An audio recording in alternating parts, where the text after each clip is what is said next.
अपना lesson 12th का company चल रहा है। 12th अकाउंट का कंपनी लेसन चल रहा है। कंपनी में कंपनी का परिभाषा इससे पीछे हम लोग बता चुके हैं। अब आज का जो टॉपिक है, कंपनी कितने प्रकार की होती है। ऐसे कंपनी विभिन्न प्रकार की होती है, बहुत प्रकार की होती है, लेकिन उसको मुख्य रूप से 3 वर्गों में बांटा गया है, 3 आधार पर बांटा गया है। अंशों द्वारा सीमित कंपनी, गारंटी द्वारा सीमित कंपनी, असीमित कंपनी। फर्स्ट पॉइंट क्या है? अंशों द्वारा सीमित कंपनियां। इसका नाम ही है अंशों द्वारा सीमित कंपनियां। कोई चीज के नाम को अच्छे से पढ़ेंगे, गौर से ध्यान से देखेंगे उसको, तो वो खुद ही समझ में आ सकता है आपको। इसका नाम ही है अंशों द्वारा सीमित कंपनियां। इस प्रकार की कंपनियों में उसके सदस्यों का दायित्व सदस्यों द्वारा खरीदे गए अंशों के अंकित मूल्य तक ही सीमित होता है। कोई सदस्य अगर 100 रुपया वाला 10 शेयर खरीदा है तो 1,000 तक का लायबिलिटी है उसका, उससे ज्यादा नहीं है। कोई सदस्य 100 रुपया वाला 20 शेयर खरीदा है तो 2,000 का लायबिलिटी है उसका, उससे ज्यादा नहीं। ये हुआ अंशों द्वारा सीमित कंपनी। अंशों द्वारा सीमित कंपनी 3 प्रकार की होती है: निजी कंपनी, सार्वजनिक कंपनी, एक व्यक्ति वाली कंपनी। निजी कंपनी को इंग्लिश में कहते हैं प्राइवेट कंपनी।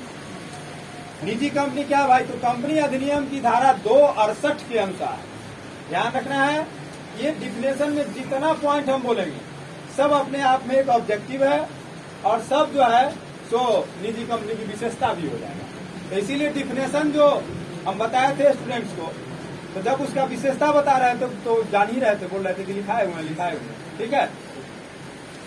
निजी कंपनी, कंपनी अधिनियम की धारा 268 के अनुसार निजी कंपनी ऐसी कंपनी है जिसमें सदस्यों की न्यूनतम संख्या 2 और अधिकतम 200 होती है। सदस्यों की न्यूनतम संख्या 2 और अधिकतम 200 होती है। यह पूंजी प्राप्ति के लिए जनता में अपने अंशों और ऋण पत्रों को नहीं बेचती। इसके अंश हस्तांतरणीय नहीं होते हैं। इसके अंश हस्तांतरणीय नहीं होते हैं मतलब ट्रांसफरेबल। कोई आदमी शेयर खरीदा और वो दूसरे को बेचना चाहेगा, तो अगर निजी कंपनी का अंश है तो वो ऐसा नहीं हो सकता। तो निजी कंपनी के अंश हस्तांतरणीय नहीं होते हैं और इसके नाम के अंत में प्राइवेट लिमिटेड लगाया जाता है। इसके नाम के अंत में प्राइवेट लिमिटेड लगाया जाता है। ये हमने अभी किसके बारे में बताया? निजी कंपनी के बारे में। अब ये एक क्वेश्चन में से 4 ऑब्जेक्टिव निकलेगा। कंपनी अधिनियम की धारा 268 संबंधित है निजी कंपनी।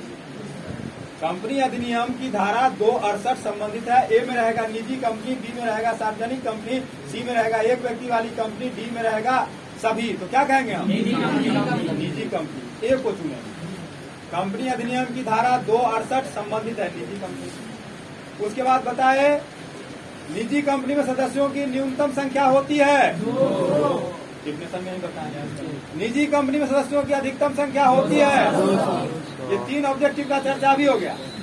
निजी कंपनी के अंश होते हैं हस्तांतरणीय और हस्तांतरणीय, सी दोनों, इनमें से कोई नहीं। और हस्तांतरणीय निजी कंपनी के नाम के अंत में लिखा जाता है लिमिटेड, प्राइवेट लिमिटेड, दोनों, इनमें से कोई नहीं। लिखा कहोगे एक प्रश्न में से, एक सब्जेक्टिव प्रश्न में से 5 ऑब्जेक्टिव निकले। इतने में कोई दिक्कत?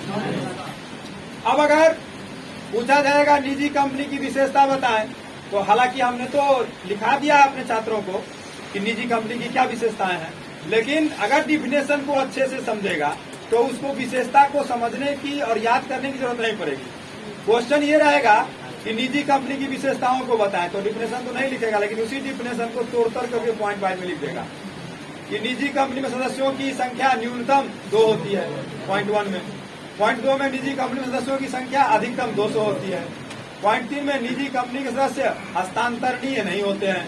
निजी कंपनी, चौथा, निजी कंपनी अंशों और ऋण पत्रों को जनता में नहीं बेचती है। 5वां, निजी कंपनी के नाम के अंत में प्राइवेट लिमिटेड लगाया जाता है। हो गया कि नहीं हो गया? एक क्वेश्चन समझे।